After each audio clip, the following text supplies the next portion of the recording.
Support comes from the Missouri Forest Products Association, committed to conservation and careful management of the state's forests to make them more resilient and better habitats for wildlife. ChooseWood.com. Welcome to St. Louis on the Air. I'm Sarah Fenske. It was just 5 days before Christmas, last December, when St. Louis Mayor Lyda Krewson pulled the plug on the city's exploration of airport privatization. She was a guest on this very show when she said she'd heard from the people, and she had become convinced that St. Louis was not ready to contract with a private company to run airport operations. One of the things that I've been doing for the last year and a half, and of course it's been more intense over the last, say, 6 months as this really ramped up, is I've been listening to people. Mm-hmm. I've been listening to our residents. I am out there in neighborhood meetings several times a week. I've been listening to our business community, and I've been listening to other elected officials. And frankly, I think that's what leaders do. Leaders listen. We don't have all the answers, and so we've got to listen to folks. And so in that listening, what I observe is that there's really very little support in our community for moving forward with a private operator at our airport. So we're at the fork in the road here. We have, as you mentioned, received the responses to the RFQ, but we have not issued the request for proposals yet. Mm-hmm. And so today I ask my representative, Linda Martinez, not to vote in favor of issuing that request for proposal. That's rather big news, perhaps, but I think it's really important that we listen to people. And listening to our residents, listening to our business community, and listening to other elected officials, there is, we would have been the first in the U.S. When you're the first at something, there's a lot of risk, there's a lot of trepidation, and a lot of concern. And I just think, there's too much of that for us to move forward with this. So by asking your representative, Deputy Mayor Martinez, not to support moving forward with this RFP, does this mean the city's exploration of airport privatization is dead? It is. And that was St. Louis Mayor Lyda Krewson speaking to me on this show 5 months ago. But now airport privatization is back in a big way. A group with funding from Rex Sinkfield, the libertarian billionaire, gathered petitions, and they say they have enough to force it onto the ballot this fall. Meanwhile, the St. Louis Board of Aldermen has been debating putting its own very similar measure on the ballot. It could see final approval as early as this Thursday. And so my guest today is here to get us up to speed on how we got here, who's pushing these initiatives, and what happens next.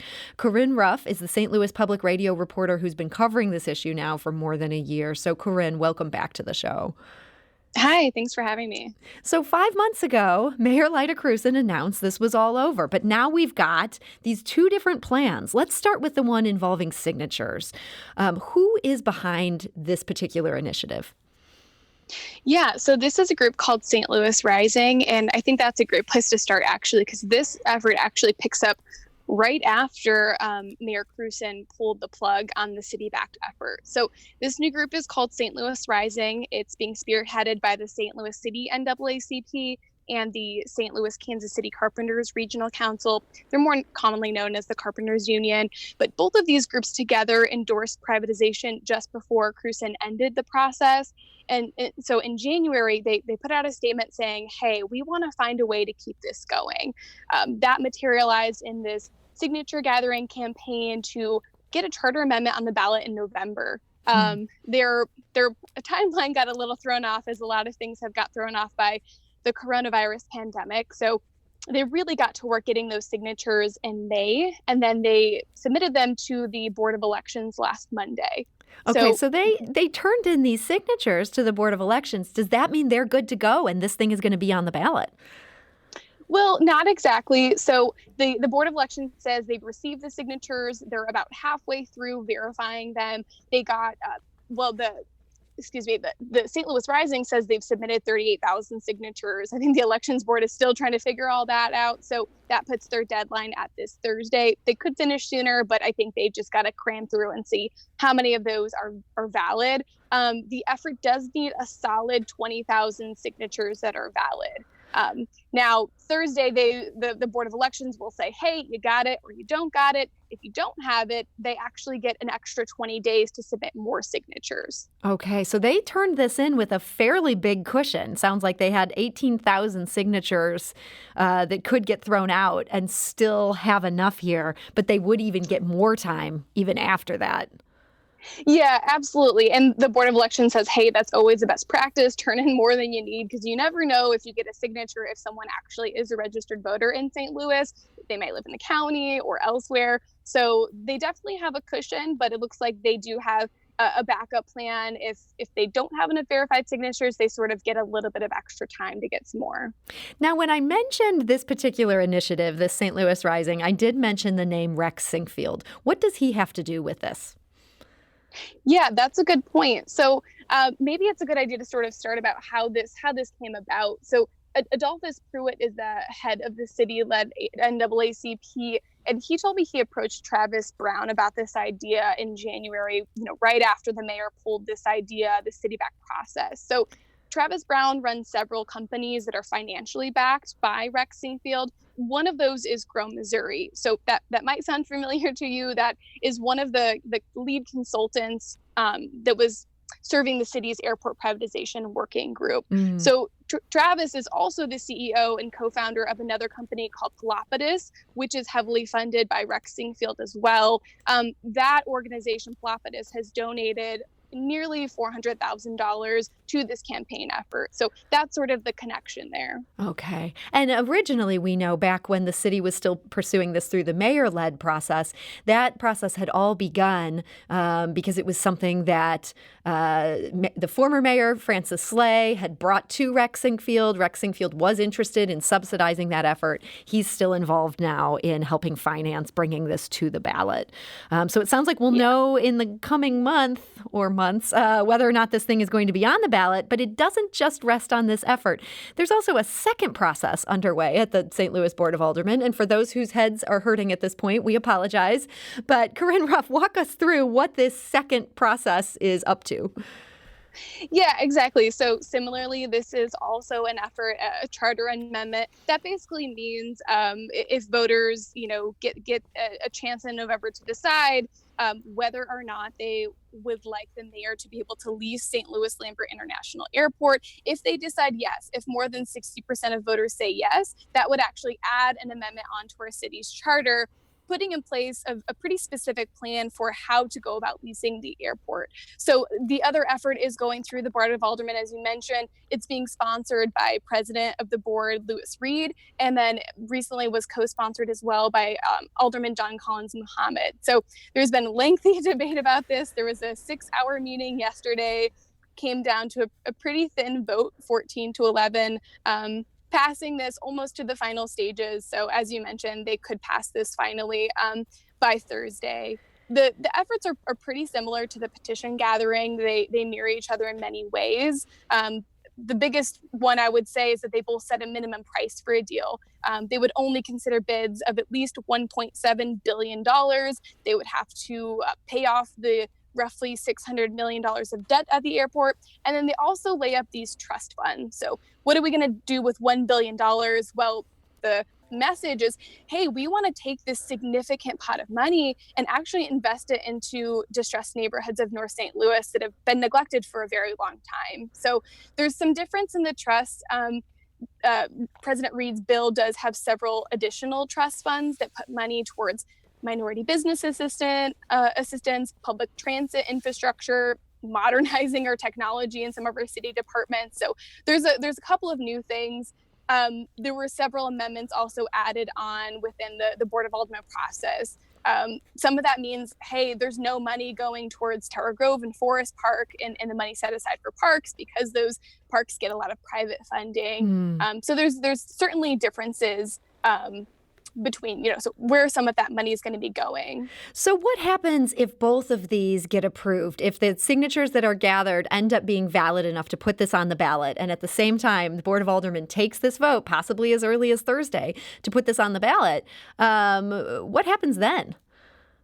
So there is a very real possibility that voters could be faced with two pretty similar airport ballot issues in November. And we'll have to choose between them? Yeah, I mean, theoretically, you could vote for both of them. I don't exactly know what would happen if both of them passed. It is a pretty steep bar, getting 60% of the voters to approve something like this. But, potentially voters could be having to look at the details of the language that's presented before them and try to parse out, hey, am I for one? Am I not for one? Or both fine with me? Or am I against both of them? Wow. Well, this, as I said before, if your head hurts, you're not alone on this. This is certainly wildly complicated. Corinne, there's one other thing I wanted to talk to you about before we take a quick break here, and that is the question of timing. You reported last week that there's some interesting timing in these efforts and that there seems to be a real push in both of them to get a lease inked by July 2021. Why would that end up being an important date there? So that is an important date. If you go back to the consultant agreement that the city signed in 2018, that lays out, what the city was hiring consultants to do within the airport privatization process.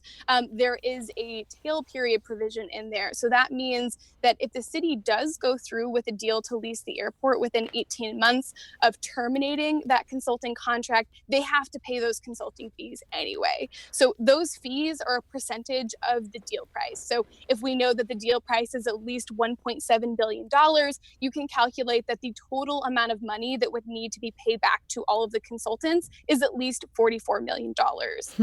So that is some people's perspective of folks that I have talked to in recent weeks, that the strict deadlines are, put this all in perspective so that a deal would go through certainly before July 2021. If you look at both of these efforts, both the effort going through the Board of Aldermen as well as the petition effort, both of them look for a deal to be signed, money to be, handed over by April of 2021. Okay. And you spoke to Deputy City Councilor Michael Garvin. He had some thoughts about trying to place this on the ballot with that timeline. Here's what he said. To me, there's a clear financial motivation here. The ballot proposition has a strict set of guidelines that, in my mind, are designed to assure that the consultants get their fees paid. And that's Deputy City Councilor Michael Garvin. As you said, there was such a lengthy meeting at the Board of Aldermen yesterday. I think they debated this for something like 6 hours. Are other people expressing concern about that timing other than the city councilor's office? Yeah, there are certainly members of the Board of Aldermen that say, hey, this is a ton of money. Why don't we just wait? Why don't we wait a year, revisit this issue when we have more time to make this bill the way that we want to make it instead of rushing it through? That's gotten a lot of pushback. For one, President Reed has said, these consultants spent nearly 2 years on this, and they deserve to be paid for their work. If we are able to get $1 billion to help distressed neighborhoods, I am more than happy to pay these consultants back. So that's sort of the justification. Reed has also said we need to just put this bill and get this through now because the coronavirus pandemic has exacerbated a lot of these issues that he wants to address, like crime, poverty, and unemployment. So that's sort of the justification from proponents of this for why to do this very quickly.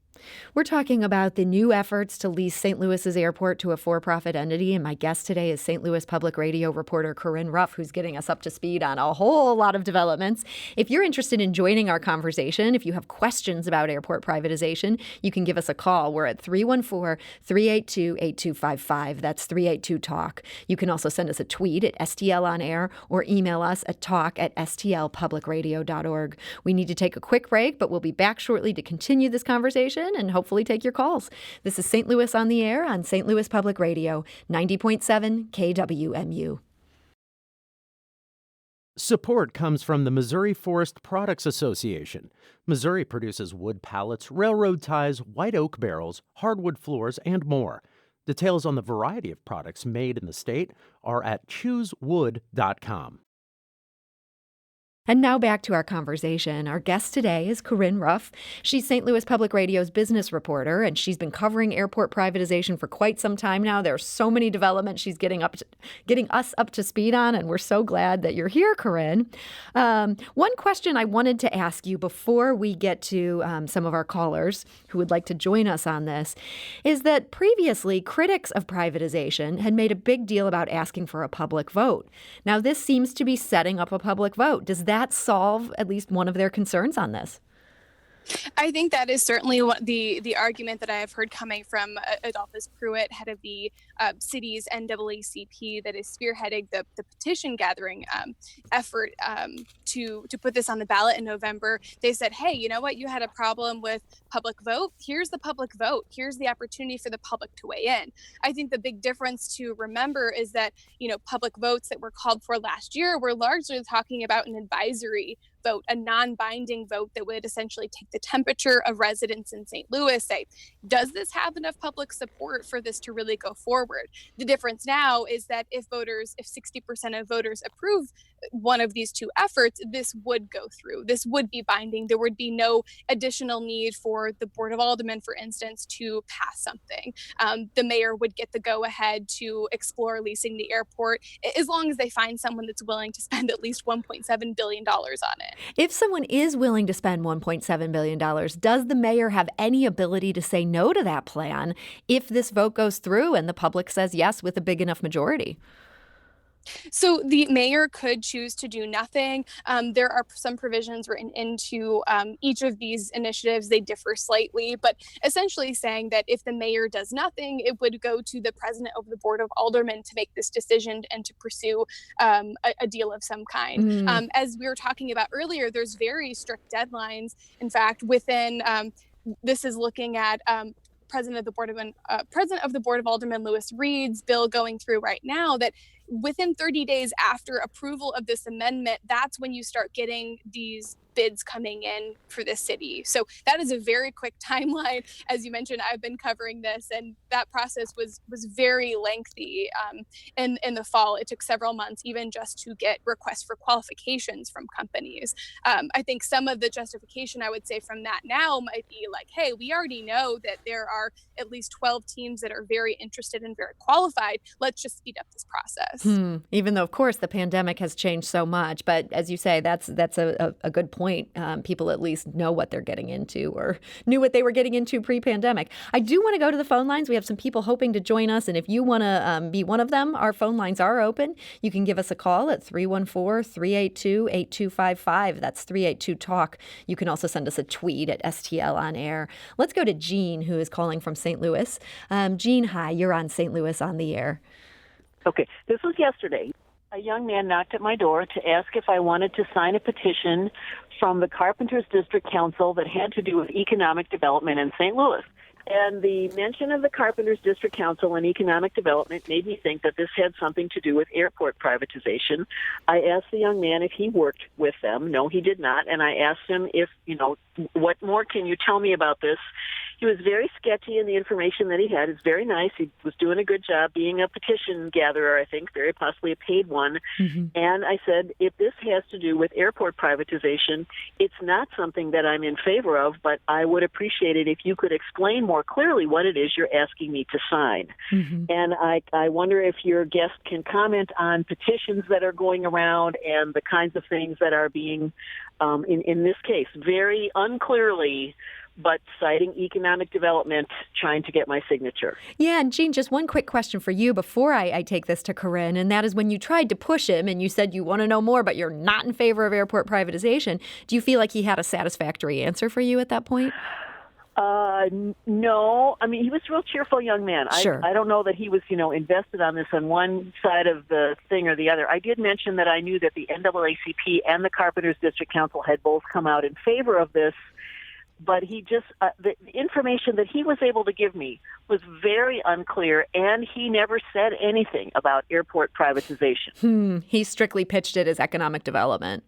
That was my sense, yes. Okay. Well, Jean, thank you for sharing that experience. Corinne, I know that using paid signature gatherers as opposed to just enthusiastic volunteers, that really is common practice for this type of ballot initiative. But what do you think about what Jean was saying there? Yeah, I think that's interesting. I actually had the opportunity to meet up with some folks hired by the NAACP to go out and collect signatures. I think the thing to keep in mind is exactly what you said, Sarah. This is not necessarily people who are enthusiastic. And behind this, I mean, they're getting paid very well.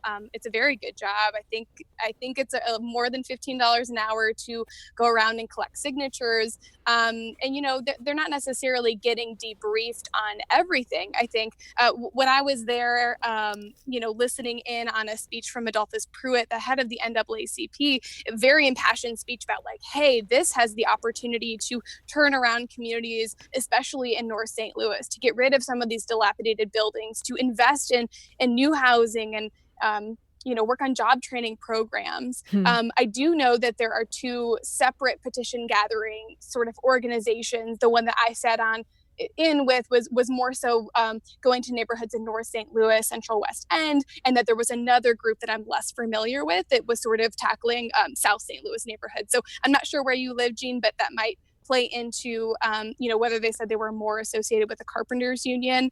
But just to keep in mind that they might not have every single piece of information about the effort, because at the end of the day, they're just doing a job to collect signatures. And Jean, if you're still with us there, may I ask what neighborhood you live in?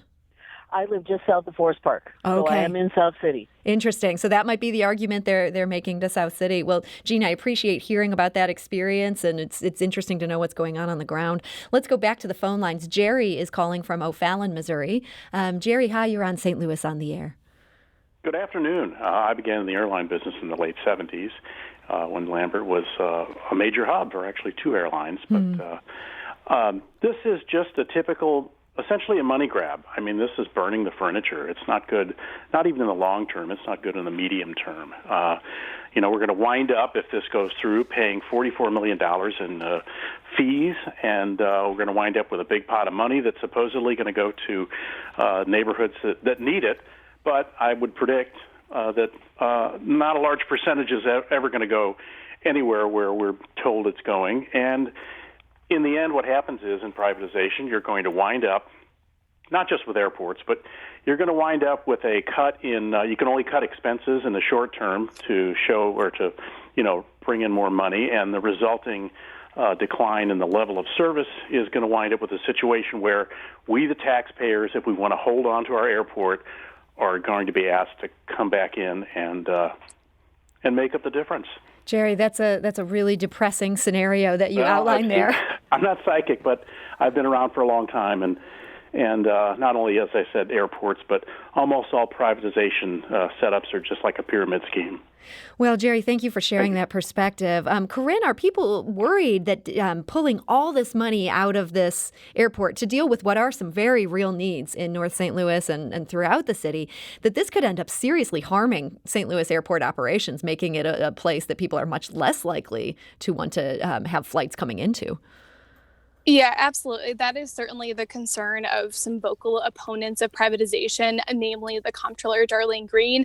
I spoke with her about 2 weeks ago, and she said, these efforts are snake oil. These things are not going to be a panacea for fixing these distressed communities. This money isn't going to go there. In fact, she views privatization as a step towards bankrupting the city of St. Louis and doing extreme harm to tourism and getting people here through flight to visit St. Louis in this region. So she's got a lot of concerns about that.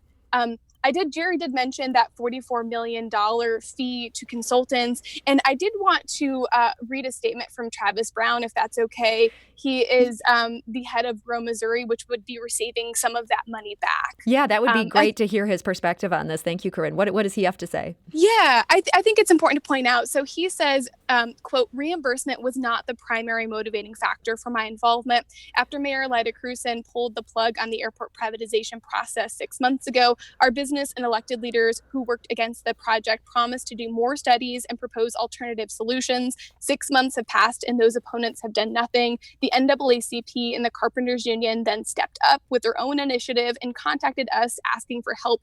We appreciate their efforts. We know they sincerely want to work to improve life for St. Louisans and fight poverty. My personal driving motivation was my love for St. Louis. I'm willing to work with any individual or organization who wants to make it a better place to live, work, and raise a family. So that's from Travis Brown, who works with Grow Missouri. That's a Rex Singfield funded or affiliated entity that is working with the NAACP to push this. I want to go back to the phone lines. Chad is calling from St. Louis. Chad, what's your perspective on all this?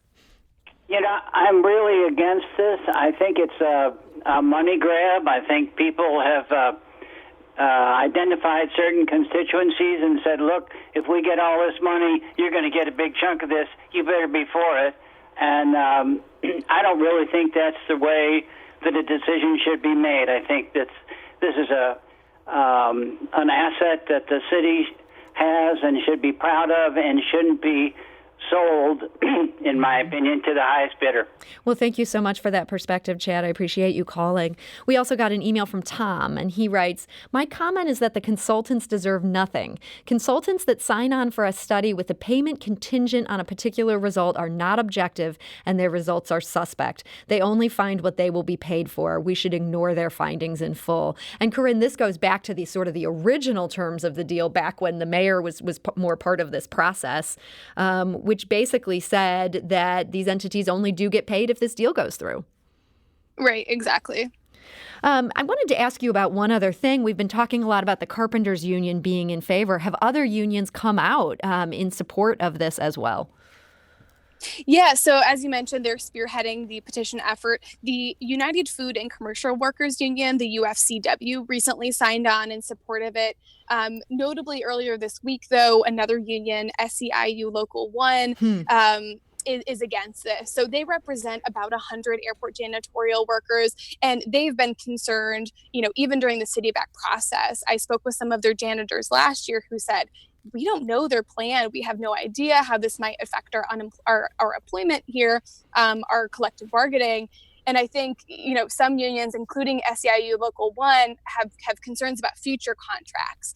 There might be provisions written into each of these ballot initiatives that say, hey, unions are okay. They need to, a new operator would have to acknowledge that. But I think there is concern about what happens in 3 years when those contracts are up. Do they have to start those negotiations over from scratch, or do they have any kind of protections? That's a great question. And I know certainly in other privatization efforts in other cities, that has ended up really becoming a sticking point at issue.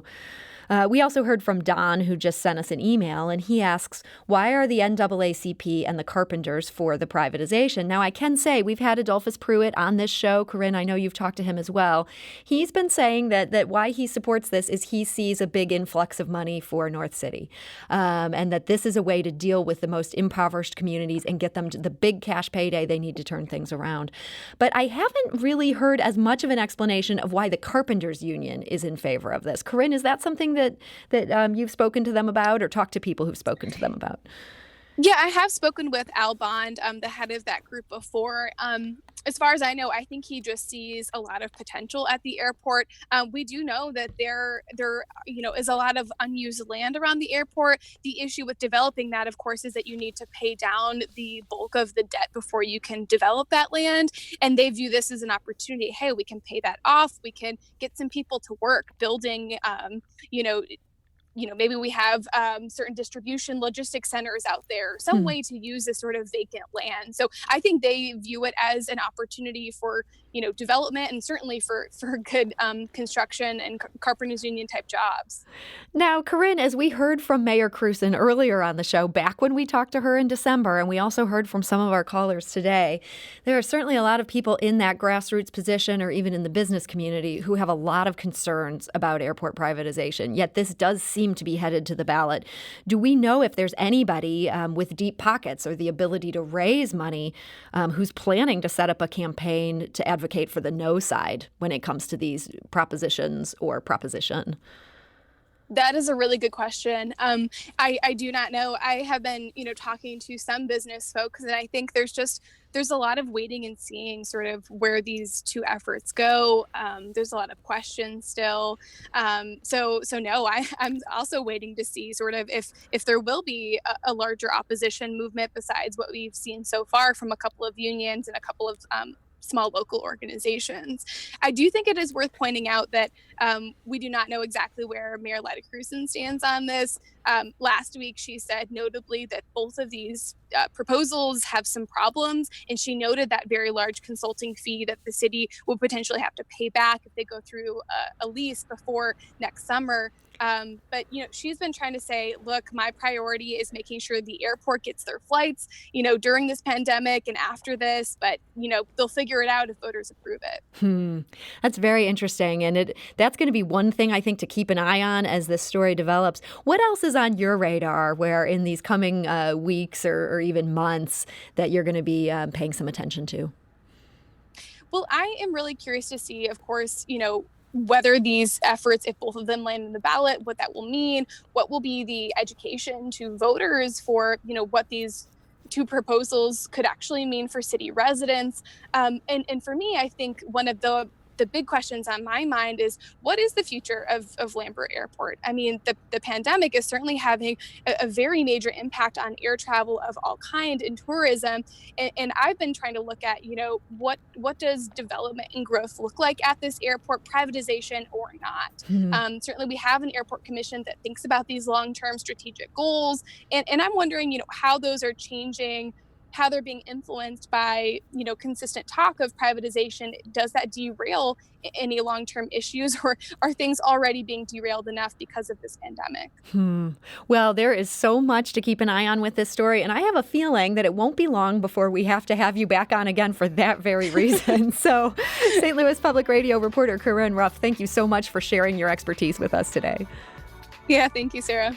This is St. Louis on the Air on St. Louis Public Radio. That's 90.7 KWMU.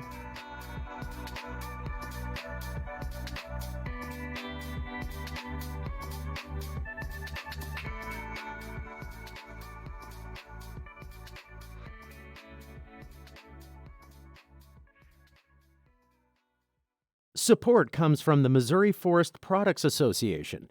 Missouri produces wood pallets, railroad ties, white oak barrels, hardwood floors, and more. Details on the variety of products made in the state are at choosewood.com.